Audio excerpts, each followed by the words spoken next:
Hello friends, ಎಲ್ಲರಿಗೂ ನಮಸ್ಕಾರಗಳು. ಸೈಗಾಯಿಚಿಬ ಸೈಕಿರನ್ ಗಿರಿಮೆಲ್ಲರಿಗೂ ಸ್ವಾಗತ. ಫ್ರೆಂಡ್ಸ್, ನನಗೆ ಒಂದು ಇದರಲ್ಲಿ ಮಾರ್ಗಶಿರ ಮಾಸದ ಕೊನೆಯ ಗುರುವಾರ ಲಕ್ಷ್ಮೀ ಪೂಜೆ ಹಾಗೆ ಈ ಸಫಲ ಏಕಾದಶಿ ಸಹ ಬಂದಿದೆ ನಮಗೆ ಅವತ್ತಿನ ದಿವಸನೇ. ಸೊ ತುಂಬಾ ಒಂದು ವಿಶೇಷವಾಗಿರುವಂಥದ್ದು. ಯಾವ ರೀತಿ ಆಚರಣೆ ಮಾಡಬೇಕು ಅನ್ನೋದ್ರ ಬಗ್ಗೆ ಸಂಪೂರ್ಣವಾದ ಒಂದು ಮಾಹಿತಿಯನ್ನು ಕೊಡ್ತಾ ಇದ್ದೇನೆ. ಹಾಗೆ ಕೊನೆಯ ಈ ಗುರುವಾರದ ಪೂಜೆಯನ್ನು ನಾವು ಯಾವ ರೀತಿ ಮಾಡಬೇಕಾಗಿರುತ್ತದೆ, ಮತ್ತು ಈ ನಮಗೆ ಈ ಏಕಾದಶಿ ಸಹ ಬಂದಿರೋದ್ರಿಂದ ಈ ಲಕ್ಷ್ಮೀ ಕಲಸವನ್ನು ಯಾವ ದಿನ ಯಾವ ಸಮಯದಲ್ಲಿ ವಿಸರ್ಜನೆ ಮಾಡಬೇಕು ಅಂತ ಸಹ ತಿಳಿಸ್ಕೊಡ್ತಾ ಇದ್ದೇನೆ. ಬನ್ನಿ ನೋಡೋದಂತೆ.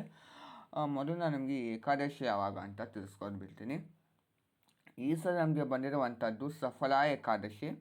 ಈ ಸಫಲ ಏಕಾದಶಿ ನಮಗೆ ಪ್ರಾರಂಭವಾಗುವಂಥದ್ದು 25ನೇ ತಾರೀಕು ಬುಧವಾರ ರಾತ್ರಿ 10 ಗಂಟೆ 29 ನಿಮಿಷಕ್ಕೆ ಪ್ರಾರಂಭವಾದರೆ ಮುಕ್ತಾಯವಾಗುವಂಥದ್ದು 26ನೇ ತಾರೀಕು ಗುರುವಾರ ರಾತ್ರಿ 12 ಗಂಟೆ 43 ನಿಮಿಷಕ್ಕೆ. ಸೊ ನಮಗೆ ಈ ಗುರುವಾರ ಸಂಪೂರ್ಣವಾಗಿ ಸಹ ಏಕಾದಶಿ ನಮಗೆ ಇರ್ತದೆ. 25ನೇ ತಾರೀಕು ನಮಗೆ ಪ್ರಾರಂಭವಾದರೆ ರಾತ್ರಿ ಸಮಯದಲ್ಲಿ ಈ ಗುರುವಾರ ನಮಗೆ ಸಂಪೂರ್ಣವಾಗಿ ಇರ್ತದೆ. ಸೊ ಆದ್ದರಿಂದ ನಾವು ಗುರುವಾರ ಇದನ್ನು ಆಚರಣೆ ಮಾಡಬೇಕಾಗಿರುತ್ತೆ, ಸಫಲ ಏಕಾದಶಿಯನ್ನು. ಸೊ ನಮಗೆ ಪಾಲನ ಸಮಯ ಇರುವಂಥದ್ದು ಅಂದರೆ ನಾವು ಏಕಾದಶಿ ದಿನದಂದು ಸಂಪೂರ್ಣವಾಗಿ ಉಪವಾಸವಿದ್ದು, ಅಂದರೆ 25ನೇ ತಾರೀಕಿನಿಂದ ರಾತ್ರಿ ನಾವು ಉಪವಾಸವಿದ್ದು 26ನೇ ತಾರೀಕು ಸಂಪೂರ್ಣವಾಗಿ ನಾವು ಉಪವಾಸವಿದ್ದು 27ನೇ ತಾರೀಕಿಗೆ ನಾವು ಪಾಲನ ಮಾಡಬೇಕಾಗಿರುತ್ತದೆ.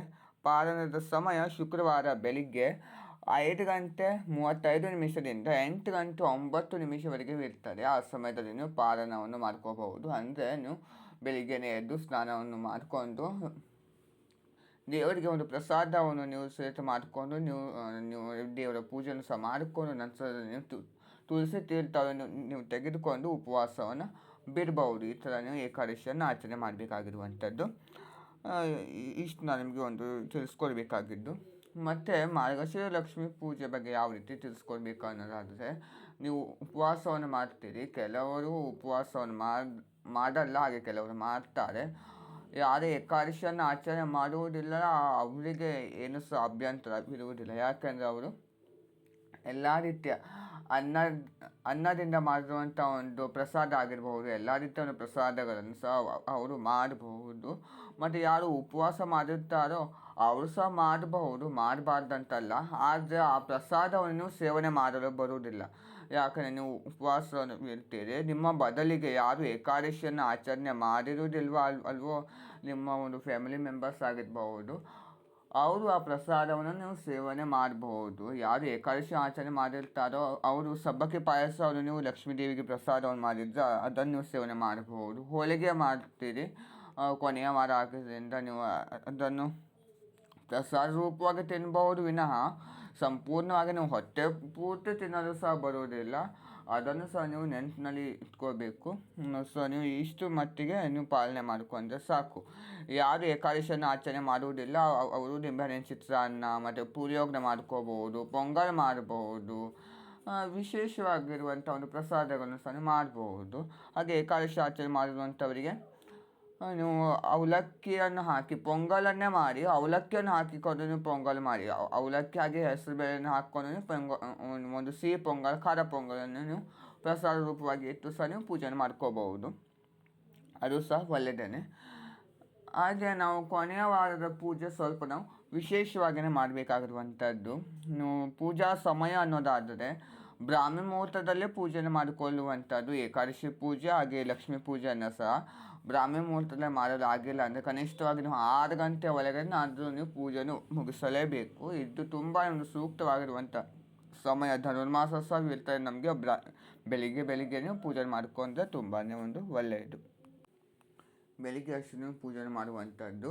ಹಾಗೆ ಯಾರು ಏಕಾದಶಿಯನ್ನು ಆಚರಣೆ ಮಾಡೋದಿಲ್ಲ ಅವರು ಸಹ ಉಪವಾಸವನ್ನೇ ಇರಬೇಕು. ಯಾಕಂದರೆ ನೀವು ಲಕ್ಷ್ಮೀ ಪೂಜೆಯನ್ನು ನೀವು ಮಾಡಿರ್ತೀರಿ ಅಲ್ವಾ, ಬೆಳಿಗ್ಗೆ ಅಷ್ಟು ಉಪವಾಸವಿದ್ದು ರಾತ್ರಿ ಸಮಯದಲ್ಲಿ ನೀವು ಊಟವನ್ನು ಮಾಡಬಹುದು. ಹಾಗೆ ಒಂದು ದೀಪಾರಾಧನೆ, ಎಲ್ಲ ರೀತಿಯ ಒಂದು ನೀವು ದೀಪಾರಾಧನೆ ಮಾಡಿಕೊಳ್ಳುವುದು ಸಹ ತುಂಬ ಒಳ್ಳೆಯದು. ಹಾಗೆ ಮತ್ತೊಂದು ವಿಷಯ, ಈ ಸಲ ನಮಗೆ ಏಕಾದಶಿ ಸಹ ಬಂದಿರೋದ್ರಿಂದ ನಾವು ಈ ಲಕ್ಷ್ಮೀ ಕಲಸವನ್ನು ಯಾವ ದಿನ ವಿಸರ್ಜನೆ ಮಾಡಬೇಕು ಅನ್ನೋದಾದರೆ ಈ ಸಲ ನಮಗೆ ಗುರುವಾರ ಲಕ್ಷ್ಮೀ ಪೂಜೆ ಅಂದರೆ ಕೊನೆಯ ವಾರದ ಲಕ್ಷ್ಮೀ ಪೂಜೆ ಹಾಗೆ ಈ ಸಫಲ ಏಕಾದಶಿ ಒಂದೇ ದಿವಸನೇ ಬಂದುಬಿಡ್ತಿದೆ. ಸೊ ನಾವು ಯಾವ ದಿನ ವಿಸರ್ಜನೆ ಮಾಡುವುದು ಅನ್ನೋದಾದರೆ ನೀವು ಗುರುವಾರ ಬೆಳಿಗ್ಗೆ ಪೂಜೆ ಮಾಡ್ತೀರಿ, ರಾತ್ರಿ ಸಮಯದಲ್ಲಿ ಸಹ ನೀವು ವಿಸರ್ಜನೆ ಮಾಡೋದು ಬರುವುದಿಲ್ಲ. ನಮಗೆ ಏಕಾದಶಿ ಬಿಟ್ಟರೆ ಲಕ್ಷ್ಮೀ ವೆಂಕಟೇಶ್ವರ ಸ್ವಾಮಿಯನ್ನು ನಾವು ಪೂಜೆ ಮಾಡ್ತೀವಿ ಗುರುವಾರ. ನಂತರ ಶುಕ್ರವಾರ ಲಕ್ಷ್ಮೀ ವಾರ ಆಗಿರ್ತದೆ. ಸೊ ನಾವು ಅವತ್ತಿನ ದಿವಸ ಸಹ ನಾವು ವಿಸರ್ಜನೆ ಮಾಡೋದು ಬರುವುದಿಲ್ಲ. ಶನಿವಾರ ಮತ್ತೆ ವೆಂಕಟೇಶ್ವರ ಸ್ವಾಮಿ ವಾರ ಆಗಿರ್ತದೆ. ಸೊ ನಾವು ಶನಿವಾರ ಮತ್ತೆ ನಾವು ವಿಸರ್ಜನೆ ಮಾಡೋದು ಬರುವುದಿಲ್ಲ. ರವಿವಾರ ಆದಿತ್ಯವಾರ ನೀವು ಭಾನುವಾರ ನೀವು ವಿಸರ್ಜನೆ ಮಾಡಬೇಕಾಗಿರುತ್ತದೆ. ಅಂದರೆ ನೀವು ಶನಿವಾರ ರಾತ್ರಿ ಕೆಂಪಾರತಿಯನ್ನು ನೀವು ಮಾಡಿಕೊಂಡು ರವಿವಾರ ಬೆಳಿಗ್ಗೆ ನೀವು ಭಾನುವಾರ ಎಲ್ಲದನ್ನು ಸಹ ನೀವು ಸ್ನಾನ ಮಾಡಿಕೊಂಡು ಎಲ್ಲದನ್ನು ನೀವು ವಿಸರ್ಜನೆ ಮಾಡಬಹುದು. ಇಷ್ಟು ನೀವು ಕಳಶ ವಿಸರ್ಜನೆ ಬಗ್ಗೆ ತಿಳಿದುಕೊಳ್ಳುವಂಥದ್ದು.